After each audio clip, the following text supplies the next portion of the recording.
प्रदेश में नौतपे की शुरुआत आज से हो गई है। वहीं मौसम विभाग के मुताबिक अगले 3 दिनों तक भीषण गर्मी रहने वाली है। जैसलमेर, बाड़मेर, फलौदी, श्रीगंगानगर में पारा 50 डिग्री पहुंच सकता है। नौतपा सोमवार 3 जून तक रहेगा। आज सूर्य का रोहिणी नक्षत्र में प्रवेश, इसके साथ ही सूर्य अपने पूरे प्रभाव में आ जाएगा, जिससे गर्मी में और ज्यादा बढ़ोतरी होगी। वहीं मान्यताओं में इस समय को नवतपा और रोहिणी का तपना भी कहा जाता है। सूर्य जब रोहिणी नक्षत्र में प्रवेश करता है तब नवतपा शुरू होता है।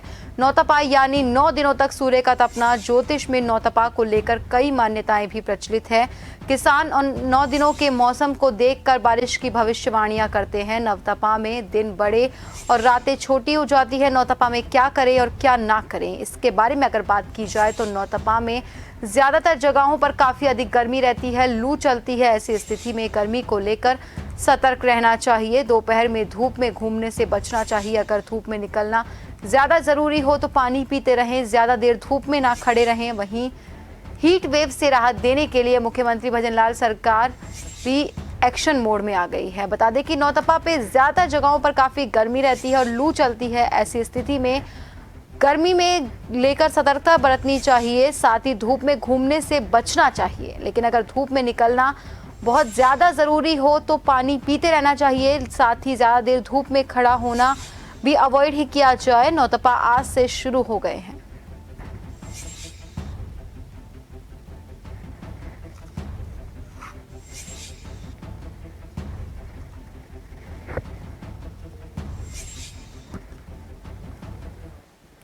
और खबर पर ज्यादा जानकारी के लिए हमारे साथ हमारे सहयोगी अनिल सेन सीधा हमारे साथ लाइव जुड़ चुके हैं। अनिल, प्रदेश में आज से नौतपा की शुरुआत हो चुकी है, तो अब तक कितनी गर्मी और बढ़ेगी? इसके साथ ही कल के मुकाबले आज के तापमान में कितना अंतर है?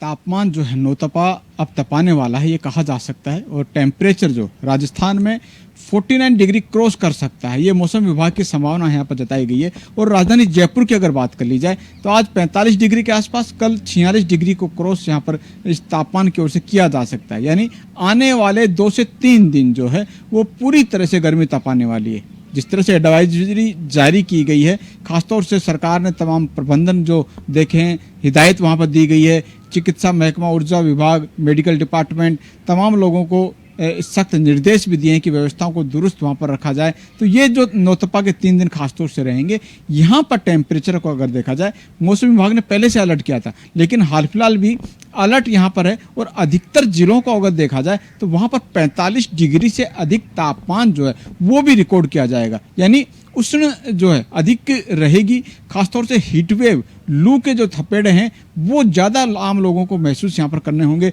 और उससे किस तरह से सहन करें, या तो सुबह के समय घर से बाहर निकलें या फिर इवनिंग में निकलें, दोपहर के समय अवॉइड करें। और अगर निकलना भी है दोपहर के समय तो वहाँ पर एडवाइजरी के तहत अगर देखा जाए, पानी की बोतल साथ लेकर निकलना, छाँव का ज़्यादा से ज़्यादा खड़े रहना। अगर कहीं सिम्टम्स लगते हैं कि पेट दर्द हो रहा है, उल्टी दस्त वगैरह हो रहे हैं, तो डॉक्टर्स को दिखाना। ये हिदायत कहीं ना कहीं जो विभाग की ओर से दी गई है, इसकी पालना भी यहाँ पर की जानी चाहिए। हम देख रहे हैं कि गर्मी का असर मानव जीवन पर ही नहीं, जीव जंतुओं पर पड़ रहा है। हम डियर पार्क यहाँ पर पहुंचे हैं, एक तस्वीर आपको यहाँ की दिखा देते हैं। यहाँ पर जो व्यवस्थाएं की गई हैं, हालांकि छांव की व्यवस्था यहाँ पर, पानी की व्यवस्था यहाँ पर की गई है। और खासतौर से खान पान को भी यहाँ पर बदला गया है। हमारे साथ रेंजर मौजूद हैं बेरवाजी से भी बात करेंगे कि किस तरह से इनका खान पान बदला है। डाइट जो यहाँ पर दी गई है, वो डाइट जो है वो सुबह कितनी बजे देते हैं, शाम को डाइट के अंदर क्या इनको खुराक इन लोगों जो हिरण्स है इनको यहाँ पर देती है, क्योंकि टेम्परेचर 45 डिग्री के पार जा रहा है। तो ऐसे में मानव जीवन का भी खान पान बदलता है। ये बेजुबान जानवर हैं, किस तरह से आप लोग इनके खान पान की व्यवस्थाएं करते हैं? पानी की व्यवस्थाएं हो या फिर तरबूज वगैरह आप दे रहे हैं, ये क्या व्यवस्था है? ये सुबह हम 8 से 9 के बीच में इसको रंज का डालते हैं, हरा रंज का घास भूस में। और करीब 11-12 बजे के आसपास इनको तरबूज डालते हैं। और शाम को इनको पशुआहार डालते हैं। पानी की यहाँ 2 हल्दी बनी हुई है और पेड़ों की छाया अच्छी है यहाँ पर।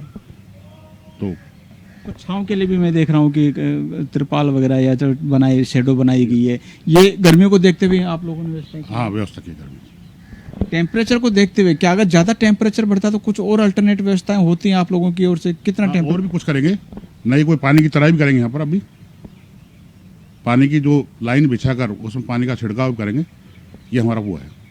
खान पान कितना है कि कितना इनको देते हैं आप लोग? 2 टाइम देते हैं, 3 टाइम देते हैं? खाना 3 टाइम देते हैं इनको।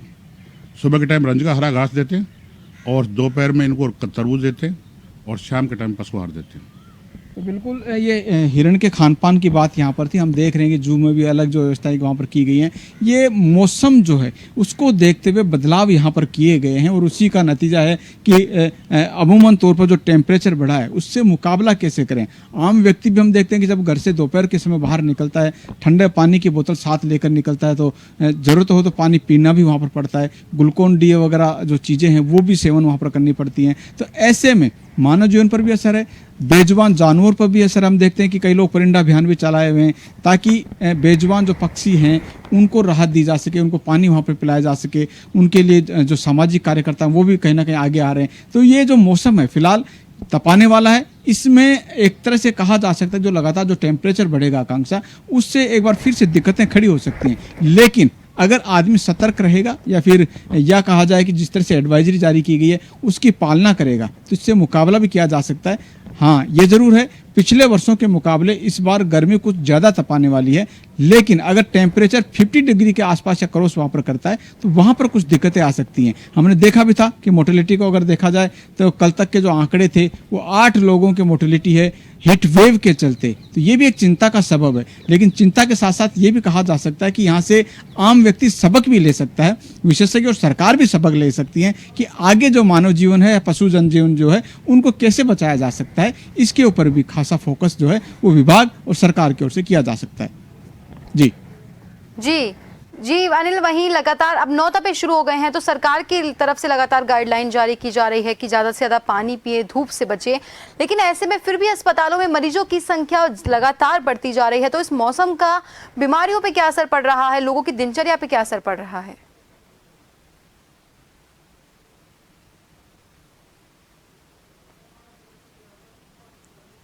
देखिए, बिल्कुल आउटडोर बढ़ा है अस्पतालों का। हम देख रहे हैं लगातार पेशेंट जो हैं वो अप्रैल महीने के मुकाबले इन दिनों में अगर देखा जाए तो 2.5 से 3 गुना जो पेशेंट का ग्राफ है वो बढ़ता हुआ देखा जा सकता है।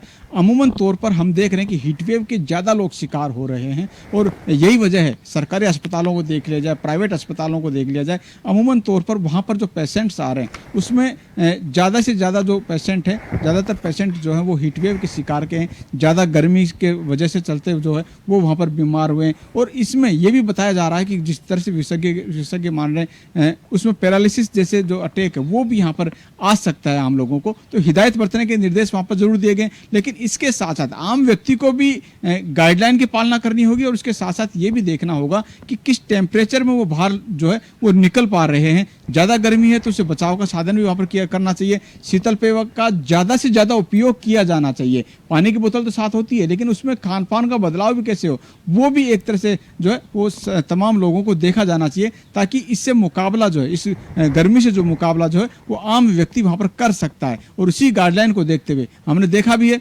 कंट्रोल रूम की स्थापना की गई सरकार की ओर से। समस्या है अगर पानी की, बिजली कटौती हो रही है तो उनकी शिकायतें भी जो है कंट्रोल रूम में दर्ज वहाँ पर करवाई जा सकती है। अमूमन तौर पर राजधानी जयपुर में अभी भी देखा जाए कई जगह पानी की किल्लत देखी जा रही है, लेकिन उस पर विभाग जो है लगातार मॉनिटरिंग भी कर रहा है। जो बिजली कट है शहरी इलाके में कम है लेकिन ग्रामीण इलाकों में ज़्यादा लग रहे हैं, वहाँ पर भी किस तरह से व्यवस्थाओं को दुरुस्त किया जा सकता है और इंटरस्टेट कैसे बिजली लाई जा सकती है, महंगी हो सस्ती हो बिजली, आम उपभोक्ता जो है उसको राहत कैसे दिया जा सकता है, इसके प्रयास सरकार के स्तर पर फिलहाल किए जा रहे हैं।